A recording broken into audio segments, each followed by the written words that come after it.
मंच पे बैठे अतिथिगण, बुजुर्ग, नौजवान साथी, सभी को सत्यवान चौधरी की तरफ से हाथ जोड़कर राम राम। भाई एक बात मेरे याद आ गई। ऐसा है कि एक बार एक लालाजी सुबह उठ के फ्रेश होने के नाम के चले गए और एक जाट भी चला गया। अब फ्रेश होकर जोड़ की बाल पे एक साइड में जाट बैठ गया, एक साइड में लालाजी बैठ गए। दोनों की नजर मिल गई। लालाजी सोचे नो क्या लगा, जो सेठ जी जिस चौधरी ने पहला उठ गया, नो क्या अगर लाला तो ये सफाई से कोई कुछ नहीं करते। और चौधरी ने सोचा नो लाला तो पहला उठ गया, क्या लड़े जाट तो ऐसे है तो हाथ उठ भी ऐसे ही धोए। दोनों बड़ा मारे मर गए बोके पानी के। 10 बज गए।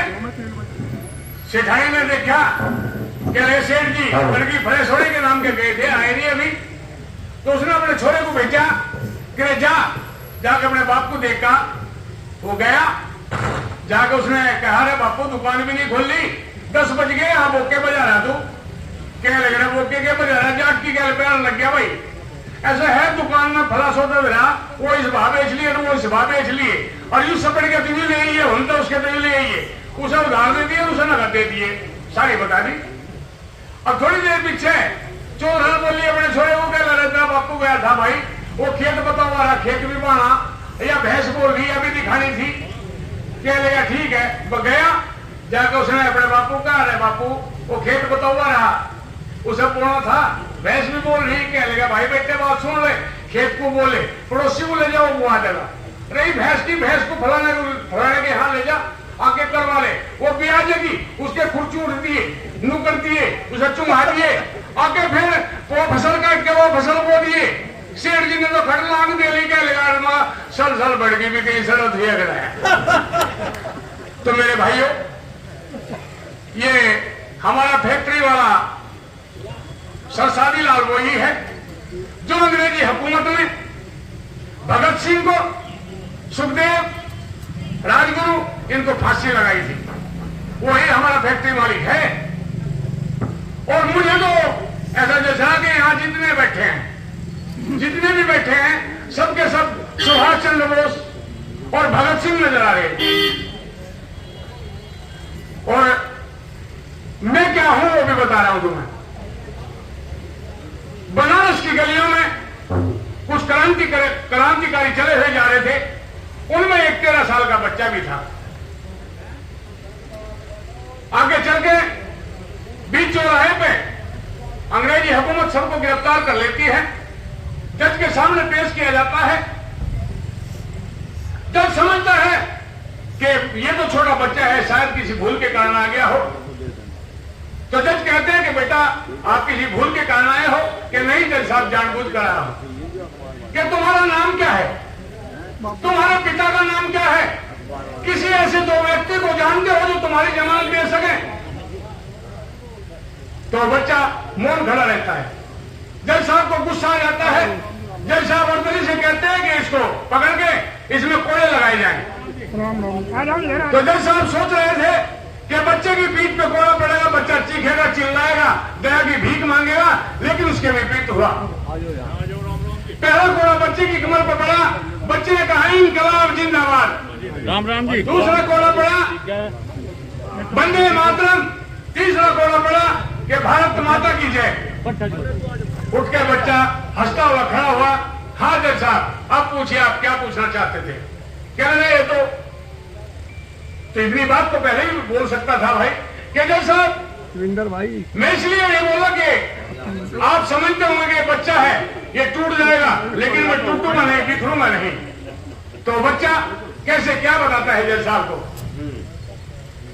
क्या पूछोगे जनाब आली, जनाब आली कहते हैं श्रीमान को, क्या पूछोगे जनाब आली, बुरी तरह बर्बाद हूं मैं, मेरी मां का नाम है आजादी, उसका बेटा आजाद हूं मैं, क्या पूछोगे जनाब आली, बुरी तरह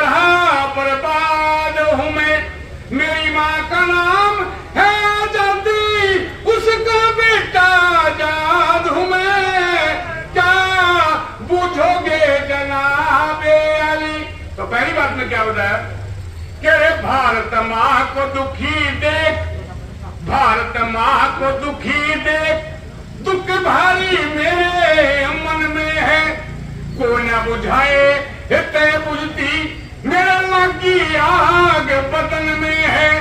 घर तो मेरा जेल में है या प्रताप वाले वन में है, अरे यहाँ तो गरीब खाना है, दौलत खाना लंदन में है, यहाँ तो गरीब खाना है, दौलत खाना लंदन में है।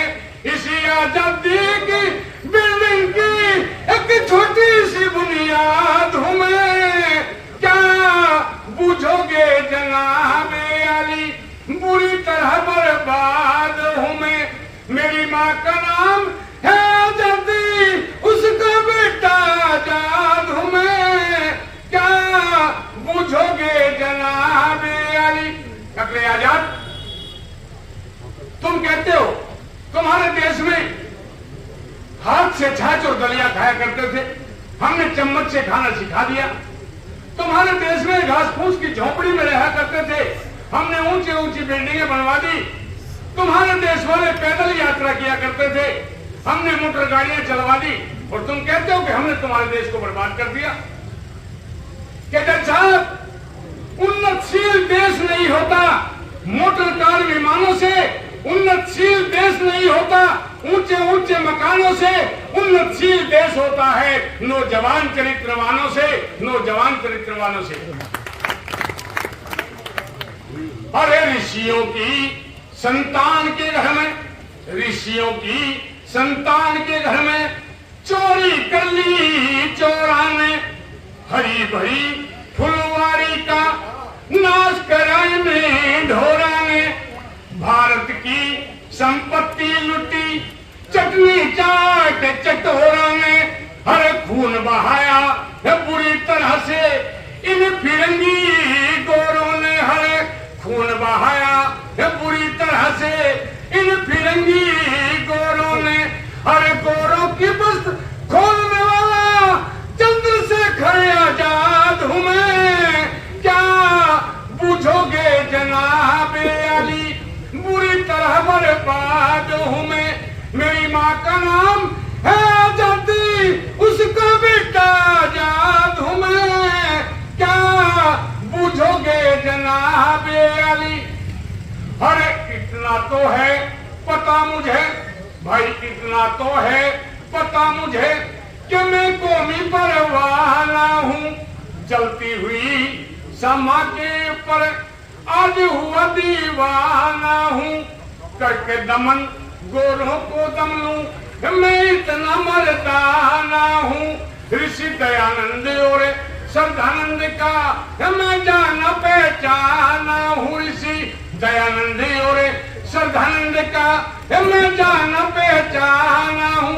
के साहब आप पूछ रहे थे कि ऐसे तो व्यक्ति हैं जो जमानत दे सके, वो ऋषि दयानंद और श्रद्धानंद का मैं जाना पहचाना हूँ। आप मेरे पिता का नाम जानना चाहते हैं तो सुनिए क्या है। हे राम कृष्ण दत्ता भीषम, राम कृष्ण दत्ता भीषम, उसी अर्जुन की औलाद हूँ मैं, क्या बूझोगे जनाबे अली, बुरी तरह बर्बाद हूँ मैं।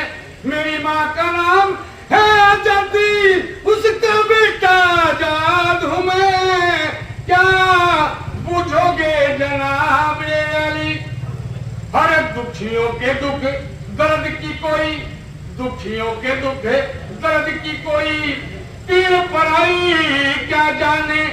कसाई भला बकरे मुर्गे की ताई क्या जाने। भला नहीं इंसान जो खुद औरों की भलाई क्या जाने। हर बच्चे पैदा करने का दुख बांझ लुगाई क्या जाने। हरे बच्चे पैदा करने का दुख बांझ लुगाई क्या जाने। हर देविंदर तूफान के है, देविंदर तूफान के है, इन दुखियों की फरियाद हूँ मैं, क्या पूछोगे जनाब